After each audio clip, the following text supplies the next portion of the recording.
P T I کے رہنما حماد اظہر نے کہا ہے کہ پوری دنیا میں تیل سستا اور پاکستان میں مہنگا ہو رہا ہے۔ اس کی وجہ یہ ہے کہ حکومت پہلے ہی عالمی منڈی سے ضرورت سے زیادہ مہنگا تیل خرید چکی ہے۔ اب وہ اسے سستا نہیں بیچ سکتی۔ یہ صرف ان کی نااہلی کی وجہ سے ہوا ہے۔ ملک میں مہنگائی کا نیا سیلاب آئے گا۔ اس حکومت نے سیاست اور معیشت دونوں کا بیڑا غرق کر دیا۔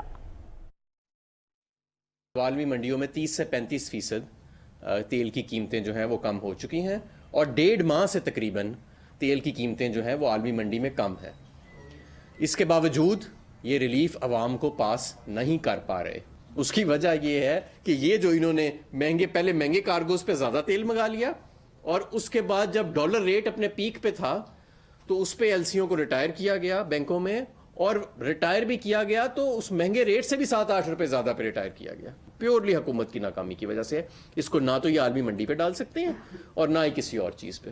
آج آپ سے سنبھالا نہیں جا رہا یہ ملک۔ یہ پیٹرول میں جو آپ نے امپورٹ کے اندر جو آپ نے نکما پن دکھایا، ایل این جی کی امپورٹ کے اندر آپ نے نکما پن دکھایا، انرجی کے اندر ہزاروں میگا واٹ کی 6-7 ہزار میگا واٹ کی روزانہ کی بنیاد پہ لوڈ شیڈنگ جو آج تک پہلے کبھی نہیں ہوئی وہ آپ نے کر کے دکھائی۔ مہنگائی آپ نے 3 گنا بڑھا کے دکھا دی اس قوم کو اور کہہ رہے ہیں جی ہم نے معیشت کو بچا لیا۔ آپ نے بیڑا غرق کر دیا اس ملک کی سیاست کا، معیشت کا اور اس ملک میں شہری حقوق کا۔